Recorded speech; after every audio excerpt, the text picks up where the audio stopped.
Guess करो ये planet कौन सा है? यूरेनस। ना, ये एक्चुअली वीनस है। शॉक्ड? ऐसा इसीलिए क्योंकि नासा ने हमें वीनस ऐसे बताया है। But you know the truth is कि सिर्फ यही नहीं बल्कि बाकी सारे प्लैनेट्स भी जो नासा हमें बताता है वो असल में उस पिक्चर से काफी अलग दिखते हैं। और फिर सवाल ये आता है कि प्लैनेट्स वाकई में दिखते कैसे हैं और नासा क्यों हमें ऐसी गलत तस्वीरें दिखा रहा है। और यहाँ पर तो हम सिर्फ प्लैनेट्स की बात भी नहीं कर रहे हैं क्योंकि दूसरे स्पेस फिनोमेनन्स का क्या, जैसे कि सुपर क्लस्टर जिसे हम बचपन से ऐसे देखते आए। डिड यू नो कि वो एक्चुअली में एग्जिस्ट ही नहीं करता है? And not just super clusters, ऐसे भी और स्ट्रक्चर्स हैं जिनकी थियरी हमें बताई गई लेकिन रियल लाइफ में उसका नामो निशान नहीं है। और आपको शायद पता होगा कि स्पेस का अपना खुद का एक स्मेल भी होता है। बट जो चीज आपको नहीं पता है वो ये है कि हर एक प्लैनेट की भी अपनी खुद की एक स्मेल होती है एंड उसे जानने के लिए बेसिकली हमें स्पेस को एक्सप्लोर करना होगा। और वही तो हम आज करने वाले हैं आज के इस वंडरफुल वीडियो में। So let us get started with today's adventure titled this is not what space looks like. Space. जब भी हम स्पेस की पिक्चर्स देखते हैं तब पहली चीज हमारे दिमाग में आती है wow, look at those beautiful pictures. लेकिन द ट्रूथ इज कि अगर हम यही पिक्चर स्पेस में लेके गए और उन्हें साइड बाय साइड देखें तो नज़ारा कुछ बहुत ही अलग होगा। और मैं नज़ारा इसीलिए कह रहा हूँ क्योंकि स्पेस के सारे ऑब्जेक्ट्स को आप जिस कलर में इमेजिन कर रहे हो वो कलर तो स्पेस में एक्चुअली में मौजूद ही नहीं है। Shocked right? तो आखिर कौन से कलर्स है जो स्पेस में है और जिनके वो ऑब्जेक्ट्स हैं? चलिए देखते हैं। सो नासा के फोटोज के अनुसार मर्क्यूरी कुछ इस तरह का दिखता है पर रियलिटी में उसका कोई एटमॉस्फेयर नहीं होने के कारण रॉकी सरफेस ही उसका असली कलर है, यानी कि ग्रे कलर। इनफैक्ट हमें दिखाए जाने वाले कई सारे प्लैनेट्स के फोटोज भी फेक ही है। प्लैनेट्स का कलर डिपेंड करता है उनके सराउंडिंग एटमॉस्फेयर में। एटमॉस्फेयर में जिस एलिमेंट या गैसेस की क्वांटिटी ज्यादा रहेगी प्लैनेट भी वही कलर का दिखाई देगा। वीनस की बात ले लो। वीनस जिसका सरफेस हम स्पेस से नहीं देख सकते पर फिर भी नासा ने इसकी एक इमेज बताई जिसे लोग समझने लगे कि ओह वीनस तो ऐसा ही दिखता है। पर जब और रिसर्चर्स होते गए तब पता चला कि वीनस का कलर इज नथिंग बट उसके सराउंडिंग में प्रेजेंट यूरिक एसिड क्लाउड्स इस तरह का दिखता है। पर क्यों साइंटिस्ट हमें ऐसी इमेजेस दिखाते हैं जो रियलिटी में वैसी है ही नहीं?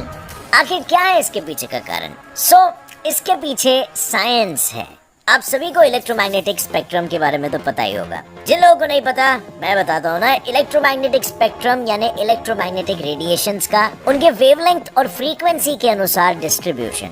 इस स्पेक्ट्रम में हम सिर्फ विजिबल लाइट को ही देख सकते हैं पर स्पेस में तो सभी तरह की लाइट्स मौजूद है जैसे कि gamma radiations, X rays, ultraviolet rays, infrared, radio waves, microwaves जो हमारी आंखों को नहीं दिखाई देती। पर इसका मतलब ये नहीं है कि लाइट स्पेस में एग्जिस्ट ही नहीं करती, बस हमें इन लाइट्स का कलर ही पता नहीं होता है। कुछ वैसे ही जैसे हमें हमारे आने वाले कल में, हमारे फ्यूचर में क्या होने वाला है वो पता नहीं होता है। और इसीलिए जरूरी है हम आज से ही हमारे कल को बेहतर बनाने की शुरुआत करें जिसके लिए हमारा पहला कदम करियर डेवलपमेंट हो सकता है जिसमें मदद करेगा आपका one and only Relevel app जो इंडिया का पहला ऐसा हायरिंग प्लेटफॉर्म है जहां आप एक फ्री टेस्ट देकर क्रेड, मीशो, स्विगी जैसी बड़ी बड़ी कंपनीज में अच्छी जॉब्स पा सकते हो। मतलब अगर आपको business analytics, data analytics, business development या फ्रंट और बैक एंड या फुल स्टैक डेवलपर बनना है तो जगह जगह जाके इंटरव्यू देने की कोई जरूरत नहीं है। एक 1000 मार्क्स का आसान सा टेस्ट दो और अगर आप 700 के ऊपर स्कोर करते हो तो सारी बड़ी कंपनीज खुद आपको हायर करने आएगी। और ऐसा भी कोई रूल नहीं है कि आपको एक ही अटेम्प्ट में टेस्ट क्लियर करना है क्योंकि आप इसके लिए रीअप्लाई भी कर सकते हो unlimited times till you succeed. और इसमें रीलेवल खुद आपको mock test, reference material, sample paper सब प्रोवाइड करेगा। तो अप्लाई करो, टेस्ट दो और 25 लाख तक की पैकेज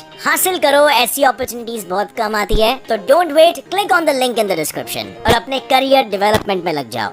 और यही कारण है जिसके लिए साइंटिस्ट हमें ऐसे इमेजेस बना के देते हैं जिसके कलर्स को हम डिटेक्ट कर पाए और याद भी रख पाए।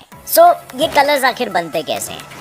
स्पेस के फोटोज के लिए हबल स्पेस टेलीस्कोप स्पेस में लॉन्च किया गया था पर ये टेलीस्कोप सिर्फ ब्लैक एंड व्हाइट में ही इमेजेस साइंटिस्ट को भेजता है और फिर साइंटिस्ट इमेजेस को डिफरेंट फिल्टर्स यूज करके एक कलरफुल इमेज बनाते हैं क्योंकि ह्यूमन आइज के फोटो रिसेप्टर सेल्स सिर्फ रेड, ग्रीन और ब्लू वेवलेंथ ही समझ सकते हैं और इसीलिए साइंटिस्ट इन 3 फिल्टर्स को यूज करके 3 अलग अलग इमेजेस रेडी करते हैं जिसके बाद उसके कॉम्बिनेशन को मिलाकर एक फाइनल इमेज को हमारे सामने प्रेजेंट किया जाता है। बट सिर्फ प्लैनेट्स ही नहीं, आप इसे ही देख लो।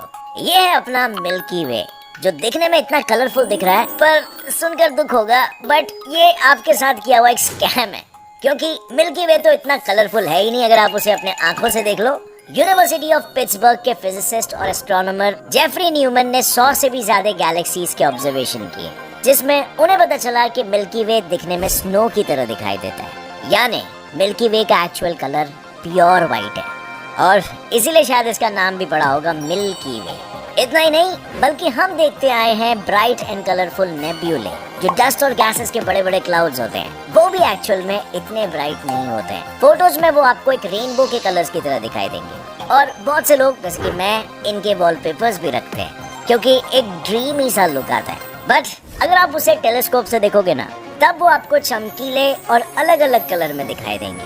एंड जैसे ही आप उनके पास जाने लगोगे, तब आपको समझ आएगा कि नेब्यूले मोस्टली रेड कलर के होते हैं, और ये कलर भी उनमें मौजूद स्टार्स की वजह से ही उन्हें मिलता है, यानी जो कलर स्टार एमिट करेगा वही कलर नेब्यूला का भी होगा।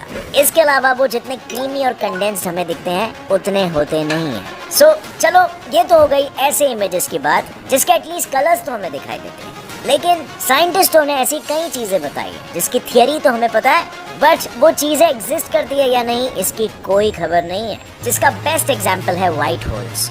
1970s में व्हाइट होल काफी चर्चे में आया था। लोगों ने ऐसा मान ही लिया था कि अगर ब्लैक होल्स होते हैं तो उसका मतलब व्हाइट होल्स भी होते हैं, पर इस थियरी को प्रूव करने के लिए उनके पास कोई इमेज ही नहीं था, और इसीलिए लोगों ने मान लिया कि व्हाइट होल अनस्टेबल है और शायद ऐसे नॉर्मली एग्जिस्ट भी नहीं करते हो। और इसके बाद उसकी चर्चा कम होने लगी, एंड सो फार कोई भी एस्ट्रोनॉमिकल सोर्स को व्हाइट होल कैप्चर करने में सफलता नहीं मिल पाई है। बट उसके बाद साल 2006 में हुआ गैमा रे बर्स्ट। ये घटना हमें वापस ले आई व्हाइट होल्स पर। Basically gamma ray burst universe के मोस्ट एनर्जेटिक एक्सप्लोजन्स में से एक है, जिसे 2006 में ऑब्जर्व किया था एलन रेटर और श्लोमो हेलर ने। उनके हिसाब से सब गैमा रे बर्स्ट सिर्फ ऐसी जगह पे होते हैं जहां स्टार फॉर्मेशन लो होता है, पर GRB 060614 के केस में ऐसा कुछ भी नहीं हुआ, और इसीलिए उन्होंने इसके बाद सोचा कि ये बर्स्ट शायद एक व्हाइट होल हो सकता है जो काफी एनर्जी रेडिएट कर रहा है, पर वो व्हाइट होल है या नहीं उसका पता आज तक नहीं चल पाया है। सो बेसिकली अब तक ये बस एक थियरी है। आपको क्या लगता है भाई लोग, क्या व्हाइट होल्स सच्ची में एग्जिस्ट करते हैं या फिर नहीं? क्या हम फ्यूचर में कभी उनके होने को कंफर्म कर पाएंगे? अब दूसरी चीज जो इमेजिनरी और थियोरेटिकली एग्जिस्ट करती है वो है स्टार कॉन्स्टेलेशन। अब आई नो ये थोड़ा बेसिक है, लेकिन हम इंडियंस के लिए जानना जरूरी है that constellations are not real. Constellations कोई रियल ऑब्जेक्ट नहीं है, बल्कि इमेजिनरी बाउंड्रीज है जिन्हें फार्मर्स, पोएट्स और एस्ट्रोनॉमर्स ने 6000 साल या उससे भी पहले अपने फायदे के लिए बनाया। और तीसरी बात है सुपर क्लस्टर। सुपर क्लस्टर यानी कि ग्रुप ऑफ क्लस्टर्स, लैनिकी या सुपर क्लस्टर जिसे हम अपना होम क्लस्टर मानते हैं, जो एक ब्यूटीफुल कलेक्शन ऑफ गैलेक्सीज है और जिसमें हम जानते हैं कि वो करीबन 1 लाख से भी ज्यादा गैलेक्सीज के साथ जुड़ा हुआ है। पर यहाँ पर एक छोटा सा प्रॉब्लम है, जिसे हम सुपर क्लस्टर अब तक मानते आए हैं, दरअसल वो रियल ही नहीं है।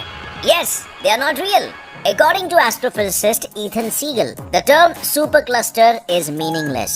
उनके हिसाब से हम ऐसे यूनिवर्स में रहते हैं जो सिर्फ मैटर से बना हुआ है। हम एक ऐसे यूनिवर्स में रहते हैं जहाँ स्पेस की इंटरनल एनर्जीज और डार्क एनर्जीज भी इंक्लूडेड है, और यही एनर्जी सुपर क्लस्टर के पूरे कॉन्सेप्ट को ही चेंज कर देती है। क्यों?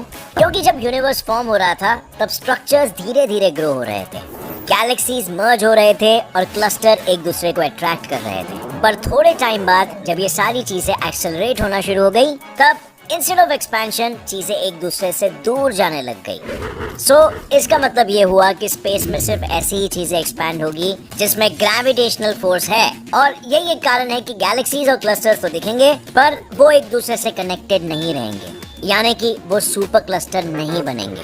बिकॉज शॉर्ट डिस्टेंसेस में ग्रेविटी अपना काम कर रही है और एक गैलेक्सी और क्लस्टर को आपस में बनाए रख रही है, but then long range distances में डार्क एनर्जी ज्यादा तेजी से एक्सेलरेट कर रही है, और नतीजन सिर्फ क्लस्टर्स का ही बनना पॉसिबल है, and group and galaxies and smaller structures भी पॉसिबल है, but super cluster is not possible. ये सिर्फ इमेजिनेशन का ही खेल है। अब आते हैं हमारे नेक्स्ट फॉल्स पॉइंट पे, जो है स्मेल। क्या आपने कभी इमेजिन किया है कि जैसे अर्थ पे लोकेटेड हर एक चीज का एक स्मेल होता है, वैसे ही स्पेस में प्रेजेंट थोड़े बहुत स्ट्रक्चर्स का भी एक स्पेसिफिक स्मेल होता है? अगर हम स्पेस के बारे में सोचेंगे तो सबसे पहले हमारे दिमाग में आएगा सोलर सिस्टम या फिर मिल्की वे। पर क्योंकि यूनिवर्स में हाइड्रोजन और हीलियम सबसे ज्यादा मात्रा में है, जिनका खुद का कोई स्मेल नहीं होता, तो अनफॉर्चुनेटली मिल्की वे का भी कोई स्मेल नहीं है। लेकिन सोलर सिस्टम में प्रेजेंट थोड़े प्लैनेट्स के अलग अलग स्मेल्स हैं। जैसे फॉर एग्जांपल वीनस का स्मेल सड़े हुए अंडों जैसा है, और इसके पीछे का मेन रीजन है इसके एटमॉस्फेयर में मौजूद क्लाउड्स जो सल्फ्यूरिक एसिड से बने हुए होते हैं। और अगर आपको नहीं पता तो इंसानी फार्ट में हार्डली कुछ परसेंटेज सल्फर होता है, जो कि सिंगल डिजिट्स में है और जो रिस्पॉन्सिबल है फार्ट के गंदे स्मेल के लिए। बाकी 90% से भी ज्यादा फार्ट का एक्चुअली में कोई स्मेल ही नहीं होता है, जस्ट गैस है। सो अब जस्ट इमेजिन करो जो पूरा प्लैनेट ही एक सल्फ्यूरिक एसिड के एटमॉस्फेयर से बना हो, वहाँ पे कितनी बास आती होगी। सिर्फ वीनस ही नहीं बल्कि मार्स के आउटर एटमॉस्फेयर में सल्फर कंपाउंड होने के कारण वो भी रॉटन एग जैसा ही स्मेल करेगा। और ये सुन के कुछ वियर्ड फील हुआ? हम ऐसे देश में जाने वाले हैं आगे इन फ्यूचर। अब जरा जुपिटर का भी सुन लो, क्योंकि जुपिटर के आउटर सरफेस में अमोनिया होता है और इसीलिए वो एक पब्लिक टॉयलेट की तरह स्मेल करेगा। कभी पब्लिक टॉयलेट गए हो? वैसे ही कुछ स्मेल जुपिटर से आएगी। और बाकी यूरेनस और नेपट्यून का भी रॉटन एग जैसा ही स्मेल होगा। अब सोलर सिस्टम से नाक हटा के इंटरस्टेलर वाले पार्ट में नाक डालते हैं। इंटरस्टेलर स्पेस में भी अमोनिया और सल्फर की क्वांटिटी होने के कारण वो भी रॉटन एग्स की तरह ही स्मेल करेंगे, बस सिर्फ रेडिएशंस की बारबेक्यू वाली स्मेल इसमें ऐड हो जाएगी। बट इंटरस्टेलर के थोड़े बहुत पार्ट में इथाइल फॉर्मेट के कारण रम की स्मेल भी आती है। स्मेल के साथ ही एक और इंटरेस्टिंग फैक्टर है जो है प्लैनेट्स का साउंड। नासा ने ऐसे कई सारे प्लैनेट्स के साउंड्स को कैप्चर करके लोगों तक पहुंचाया है। लेकिन स्पेस तो एक वैक्यूम है, और अगर वैक्यूम है मतलब साउंड ट्रैवल नहीं होगा, क्योंकि एटमॉस्फेयर ही नहीं है, राइट? एयर ही नहीं है, तो हवा आपके कान तक कैसे ट्रैवल करेगी? तो साउंड आखिर ये लोग कैसे प्रोड्यूस करते हैं? वेल, जो आपने अभी सुना वो प्लैनेट का एक्चुअल साउंड नहीं है, बल्कि इलेक्ट्रोमैग्नेटिक वेव्स का ट्रांसलेशन है, जिसे साइंटिस्ट स्पेस प्रोब पे अटैच्ड एक टूल द्वारा रिकॉर्ड करते हैं। ये टूल 3 कॉइल से बने हुए होते हैं जो 3 डायमेंशन में ओरिएंटेड होते हैं, और यही 3 डायमेंशन से ये कॉइल्स प्लैनेट की मैग्नेटिक और इलेक्ट्रिक वेव्स फ्रीक्वेंसी को रजिस्टर करते हैं, और आगे जाके साइंटिस्ट यही फ्रीक्वेंसी को साउंड में कन्वर्ट करते हैं। That's it. सो एक्चुअली में साइंटिस्ट प्लैनेट्स की साउंड को नहीं कैप्चर करते हैं, क्योंकि वो पॉसिबल ही नहीं। अब आई लोग इतने सारे स्पेस के मिसअंडरस्टैंडिंग्स दूर करने के बाद मुझे एक सवाल आता है कि जब व्हाइट होल की सिर्फ थियरीज एग्जिस्ट करती है, तो क्या वर्म होल्स यूनिवर्स में एग्जिस्ट करते होंगे? ये भी एक थियरी है, लेकिन आइंस्टाइन का ही मानना था कि ये पॉसिबल हो सकता है। आपको क्या लगता है, क्या व्हाइट होल्स और वर्म होल्स हमें इन फ्यूचर मिल पाएंगे? और उससे भी मजे की बात, अगर वर्म होल से हम ट्रैवल कर पाए तो क्या हम टाइम ट्रैवल कर पाएंगे? लिखिए अपनी राय नीचे कमेंट सेक्शन में। और अगर इस वीडियो से आपको कुछ भी नया सीखने मिला तो एक लाइक जरूर ठोकना। Get set fly science channel को भी सब्सक्राइब कर लो और बेल नोटिफिकेशन दबाओ, ताकि आगे आने वाली हमारी कोई भी वीडियो की अपडेट आप मिस ना कर सको। With that said friends, as always, stay curious, keep learning and keep growing. Jai Hind.